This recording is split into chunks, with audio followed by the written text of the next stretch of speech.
today I am Kuza Gienzo. I'm Zakrel Vocales, and we are the Dubu. So today we will be defending our position paper, and the title is A Position Paper Against Sexual Offenders. So alam nating lahat na napakarami na ng biktima ng sexual na pang-aabuso. Kadalasan sa mga nambibiktima o nang aabuso ay mga matatanda na, dahil na rin siguro sa hindi na sila nasasatisfied o hindi na nabibigay ng kanilang kapares o partner ang kanilang mga pangangailangan. Kadalasan sa kanila ay binabayaran na lamang ang mga kabataan upang mapunan ang kanilang mga pangangailangan bilang isang lalaki. Ito ang dapat natutukan ng pamahalaan dahil naapektuhan nito ang kinabukasan ng biktima. So in 1970s, rape was considered lead and learned to become a culture that normalized to oppose to viewing it as a mental health issue.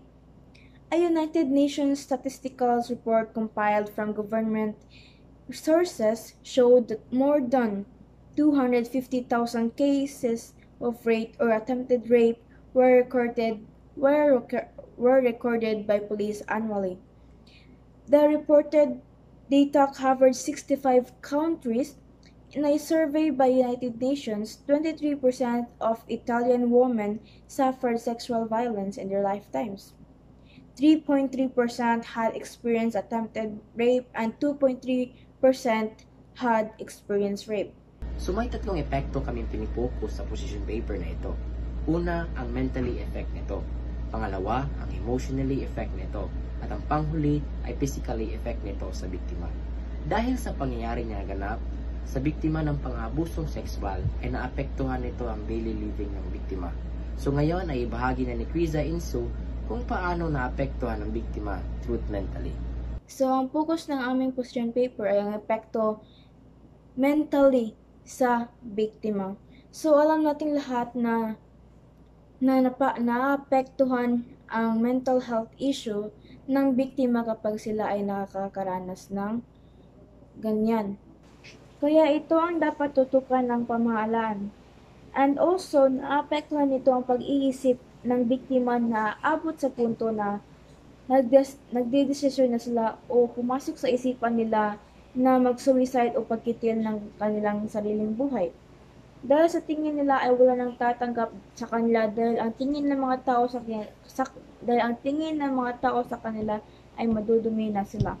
Ngayon naman ay ibahagi ko kung paano naapektuhan ang biktima truth mentally. So naapektuhan ang biktima sa emosyonal na paraan dahil sa pagiging sensitibo nila dahil na masamang nangyari sa kanila.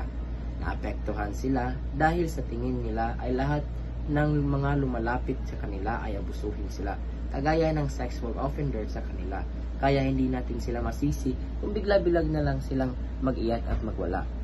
Ang panghuli ay ang epekto nito physically.